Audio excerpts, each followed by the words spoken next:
Selamat sore saudara, Kaltara Bicara kembali hadir untuk Anda.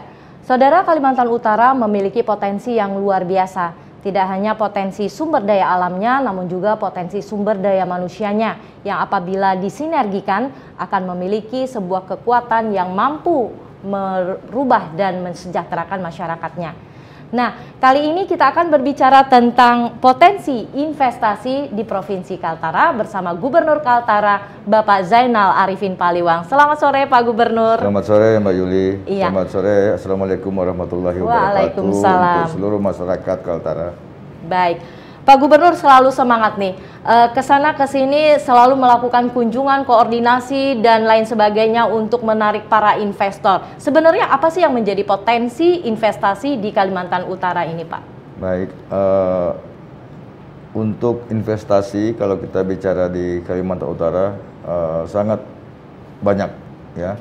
Sehingga saya selalu melaksanakan pertemuan-pertemuan kepada beberapa investor untuk menanamkan modalnya di Kalimantan Utara. Kita tahu Provinsi Kalimantan Utara ini memiliki potensi sumber daya alam yang luar biasa. Ya, di sini untuk batu bara, kemudian emas dan beberapa lagi tambang-tambang yang belum dikelola. Sehingga saya banyak mengundang teman-teman yang memiliki modal, yang punya uang untuk ayo ke Kaltara, kita membangun Kaltara. Jadi di samping tambang untuk di Kaltara, potensi pertaniannya cukup bagus. Karena saya pernah sampaikan bahwa Kaltara ini adalah surga yang diturunkan Allah Subhanahu wa taala, Tuhan Yang Maha Kuasa, ke Kalimantan Utara. Baik. Seperti kita lihat jagung ya. Jagung itu kalau di tempat-tempat lain itu harus menunggu musim hujan baru bisa menanam jagung. Nah, di Kaltara ini setiap minggu ada hujan. Kita bisa bayangkan begitu suburnya Kaltara ini. Itu baru satu potensi di pertanian, belum lagi di perikanan, belum lagi potensi-potensi wisata. Ya, wisata yang ada di Kalimantan Utara. Makanya saya selalu komunikasi kepada sahabat-sahabat saya yang memiliki link ya di luar negeri ataupun dalam negeri untuk ayo ke Kaltara, kita bangun Kaltara. Baik, agar masyarakat sejahtera ya Pak ya, pasti, ya. Sesuai dengan motonya Pak Zainal Arifin Paliwang bersama Pak Jansen Tipapadan, berubah, maju dan sejahtera. Ya. Baik, Bapak selama ini apa yang salah karena tambang-tambang ataupun sumber daya alam itu sudah lama ada, tetapi apakah belum maksimal pengelolaannya atau aturan investasinya yang belum kondusif atau bagaimana Pak? Ya, di samping pengelolaan ya untuk mendapatkan peningkatan PAD khususnya, kemudian penyampaian informasi keluar yang sangat kurang. Sosialisasi dan ya, promosinya betul. Pastinya ya. Ya, kita tahu bahwa untuk sosialisasi keluar dalam negeri maupun luar negeri itu kan tidak gratis. Ya, harus membutuhkan biaya yang cukup besar juga. Dan saya tidak pernah menghitung-hitung berapa anggaran, tapi yang penting bagaimana masyarakat luar itu mengenal Kaltara. Potensi-potensi Kaltara mereka tahu, ya, bisa mengetahui lah, ya, sehingga mereka tertarik untuk datang ke Kaltara untuk menanamkan modalnya di Kaltara. Baik, apa yang membuat mereka tertarik? Mungkin Bapak mempunyai program, promosi, pameran dan lain sebagainya, tapi di masa pandemi ini mungkin lebih spesifik lagi, caranya berbeda ya Pak, bisa dijelaskan? Ya, kita kan sudah bekerja sama dengan beberapa media nasional. Iya. Kemudian kita fokuskan untuk mengeksploitasi potensi-potensi Kalimantan Utara. Nah, kita tahu di sini Kalimantan Utara potensi wisatanya sangat luar biasa. Iya. Kita bisa bayangkan di sini ada satu pohon kayu bengkirai itu sampai 15 pelukan. Dan itu sudah ada teman saya yang akan menanam modal di situ. Kita berdayakan masyarakat di sekitar pohon ini untuk menjaga supaya tidak tidak ditebang, ya. Kita harus jaga pohon-pohon besar ini untuk bisa kita jadikan destinasi wisata untuk hutan. Kemudian di dekat situ ada air terjun, nanti kita gabungkan antara pohon dengan air terjun dan sebagainya. Dan ini kita berdayakan masyarakat yang ada di sekitar situ. Baik. Sehingga penghasilan mereka juga bisa menambah. Gitu. Baik, pemberdayaan masyarakat ini sangat menarik karena selama ini di daerah-daerah wisata yang maju seperti di Bali justru masyarakatnya sebagai pelakunya. Betul. Diberdayakan, ada BUMDesnya dan lain sebagainya. Nah, untuk konsep dari Pak Gubernur Kaltara sendiri seperti apa Pak untuk pemberdayaan masyarakat ini? Nah, kita bisa melihat contoh-contoh yang baik ya. Artinya kalau di balik pengelolaan wisata itu oleh masyarakat melalui BUMDes dan sebagainya ataupun kelompok-kelompok masyarakat, ya kenapa kita tidak mencontoh? Iya. Ya, mencontoh yang baik itu untuk peningkatan kesejahteraan masyarakat juga. Jika satu tempat ada destinasi yang sering dikunjungi oleh wisatawan dalam negeri maupun luar negeri, otomatis kan perputaran ekonomi di tempat itu juga akan lebih baik. Iya. Dan akan bisa meningkatkan pendapatan masyarakat, baik itu pengelolaannya, parkirnya, kemudian restorannya dan sebagainya. Mungkin juga di situ bisa dibuat semacam cottage untuk mereka bisa menikmati alam, ya, di tengah hutan mereka bisa tidur tanpa nonton TV dan sebagainya, itu bisa. Baik, nah apalagi di beberapa tempat di Kalimantan Utara ini ada yang unik gitu ya Pak ya, unik-unik, kemudian dengan tradisinya, ritualnya. Nah, apakah itu nanti akan dibuat agenda tahunan untuk wisata Pak? Ya, kita akan programkan itu semua nanti melalui Dinas Pariwisata, dan saya sudah panggil Kepala Dinas Pariwisata untuk ini bisa mengangkat, dan anggaran di 2022 yaitu kita akan tambah untuk pertanian, perikanan dan pariwisata. Baik, nah ini menarik, pertanian. Kalau kita lihat bahwa Kalimantan Utara itu adalah berbasis pertanian ya Pak ya, karena sebagian besar masyarakatnya itu adalah sebagai petani. Apa yang akan diprogramkan untuk menunjang pertanian di sini sebagai dukungan terhadap IKN nantinya? Jadi kita sudah persiapkan ya, kita menghidupkan kembali food estate ini yang berapa tahun tidak pernah tergarap. Dan insya Allah nanti 2022 kita akan mulai ya memberikan pelatihan kepada masyarakat, dan juga dari Kementerian Pertanian sudah mendukung kegiatan ini dengan akan melatih setiap kabupaten kota itu 20 orang. 20. Petani apa itu Pak? Pertanian. Segala macam komoditi. Ya, komoditi. Dan Kaltara ini kan saya sampaikan tadi bahwa itu surga. Jadi kita nanti misalnya jagung, ya, kita fokuskan di mana? Nunukan misalnya. Iya. Ya, kita berklaster Nunukan. Kemudian beras, Bulungan. Kemudian mungkin Malino, Porang, Tarakan apa, kita nanti buat klaster itu. Jadi one regency, one product seperti itu ya Pak gitu. Ya. Dan kita ini kan nanti menjadi penyangga ibu kota negara, ya, yang otomatis Kaltim dengan Kaltara ini bisa mensuplai sembako, ya, sayur, buah dan sebagainya, tidak perlu mengambil dari yang tempat-tempat jauh. Baik. Sehingga kita bisa berdayakan seluruh masyarakat di sini untuk ya melakukan kegiatan-kegiatan pertanian yang lebih giat lagi. Baik, Bapak, salah satu masalah yang dihadapi petani itu adalah masalah lahan, Pak. Memang banyak lahan tidur, namun itu bukan milik ataupun garapan mereka. Nah, solusinya untuk memanfaatkan lahan tidur ini bagaimana, Pak? Ya, solusinya nanti kita sudah mengajukan beberapa surat ke Menteri LKH untuk lahan-lahan yang tidak dikelola, sudah berapa tahun tidak dikelola oleh perusahaan yang sudah mendapat izin untuk dikeluarkan dari izinnya, sehingga masyarakat bisa menggunakan lahan itu untuk meningkatkan kegiatan pertanian di Kalimantan Utara ini. Ya, jadi izin penggarapan lahannya dikeluarkan ya Pak ya. Nah, kemudian setelah mereka menghasilkan, mungkin lahan tidur itu ditanami jagung dan lain sebagainya. Tentu hasilnya itu akan segera diproses.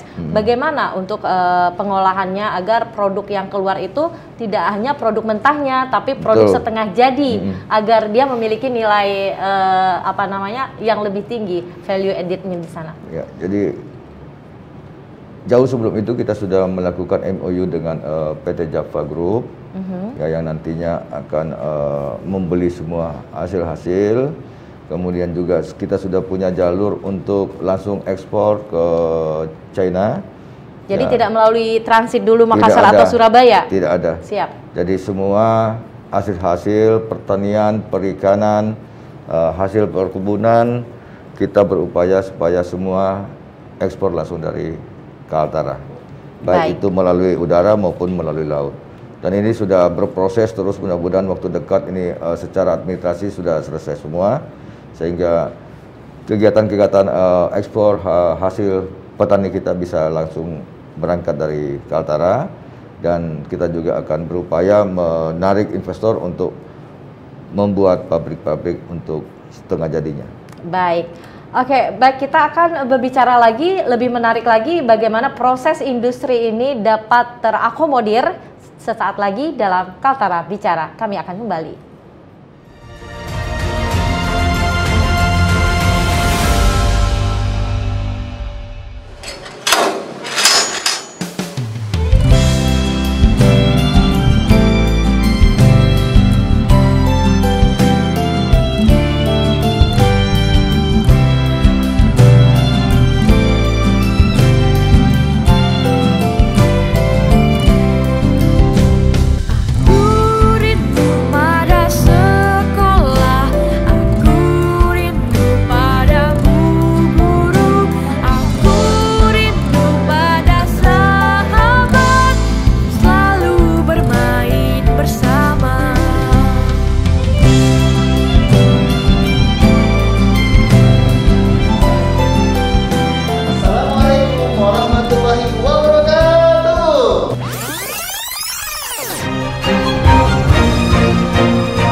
Dua posisi. Siap, Ode 1. Ode 2 di posisi. Ganti. Siapkan barangnya. Temui saya di lokasi yang kita sepakati ya. Cepat. Siap, Ode 1. Segera disiapkan.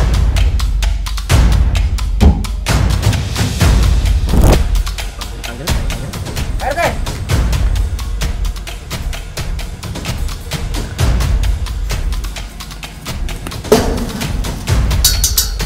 Orangnya dipabar.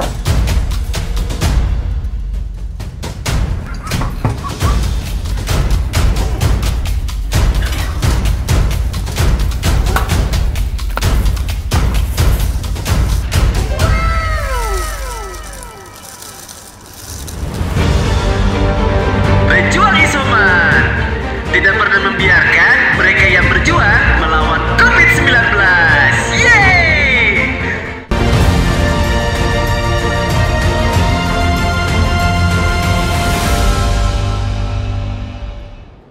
Ya saudara, terima kasih Anda masih bersama kami dalam Kaltara Bicara.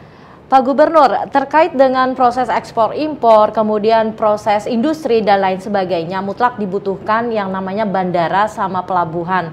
Nah, bagaimana Pak Gubernur merancang agar bandara dan pelabuhan ini juga hadir di Kalimantan Utara? Itu salah satu faktor utama ya.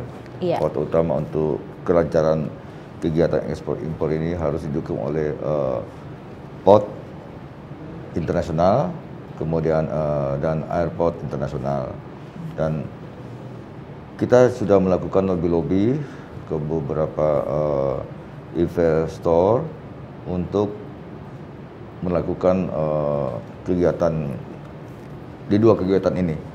Ya, terutama yang sudah jelas adalah di kawasan KIPI nanti itu sudah pasti akan ada pelabuhan internasional, ya, sehingga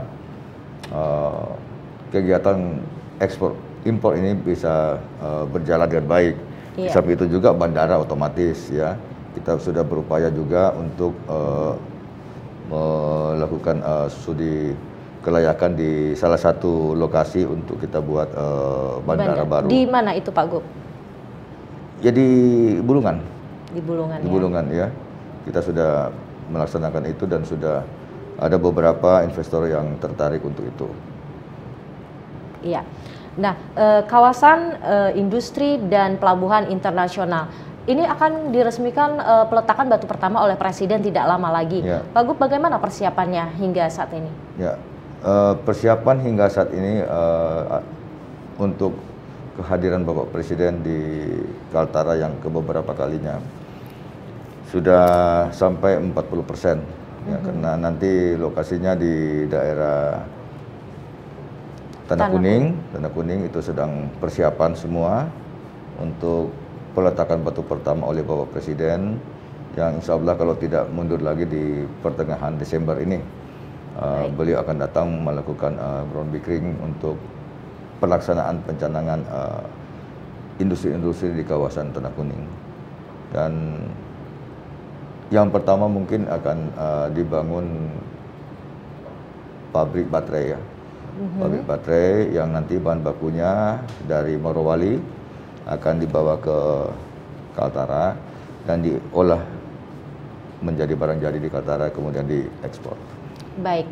Nah, menghadapi proyek strategis nasional ini ya Bapak ya, tentu akan ada peluang dan akan ada juga tantangan. Betul. Nah, peluangnya udah pasti masyarakat setempat jika bisa diakomodir menjadi tenaga di lokasi tersebut.